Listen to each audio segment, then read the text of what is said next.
Hi, Alan Stratton here from CostMatters.com. The central power of activity-based costing is the activity. An activity is the work that the people do in the company. An activity is a key link between resources, represented by what we spend, and products or services that we sell, represented by revenue. Back in my early days in cost accounting, we did not have a view to activities. The only link was direct labor, usually measured in dollars or hours. But it was very hard to visualize how products and services actually consumed cost. What was the relationship, and how do we relate all these costs to products in a way that will make a difference, or in a way that will help us to make better decisions? By this time in my career, direct labor was shrinking dramatically and overhead was growing even more dramatically. This was true for us and most other businesses at the time. We were understanding less and less about an ever-increasing chunk of our cost structure. This is where the power of ABC, a view into what is going on inside the enterprise, inside its functional departments, and inside its processes, comes to bear. Now that we have activities, we can use them to understand and to manage the business. One technique to do so is to classify activities as value-adding or non-value-adding, and this is quite a popular one. But on the surface, this seems to be an easy way to classify and prioritize activities for further review and action. But rarely are things as simple as they first seem. Next question to ask is, from whose perspective is the classification determined? Some use a customer perspective. It's good. And if a customer is willing to pay for the activity, then it is value-adding, otherwise non-value-adding. Seems to make sense.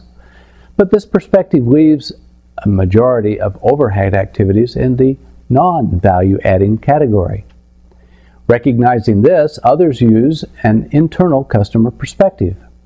This perspective recognizes the interrelationships between people and processes inside the organization. However, even this still leaves most activities in the non-value-adding classification. When I first got started implementing ABC, I read all the articles about classifying activities, and from these our team gleaned a multiple-step classification. First, value-adding to external customers, the traditional customer perspective.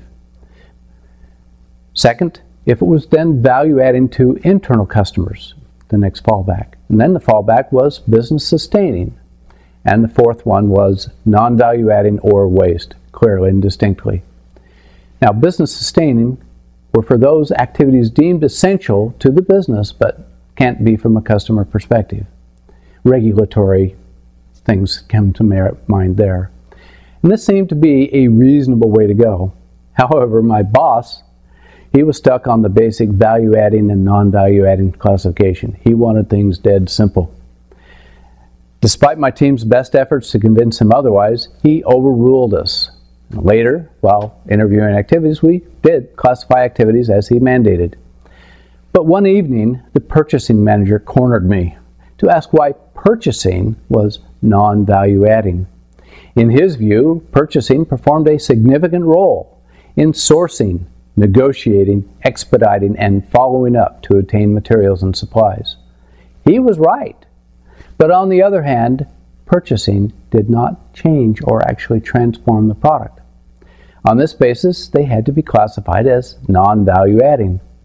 He was upset, and in my view, had a good reason to be upset.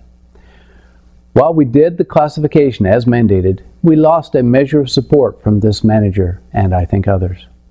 In the end, one can only go so far in classifying and prioritizing activities.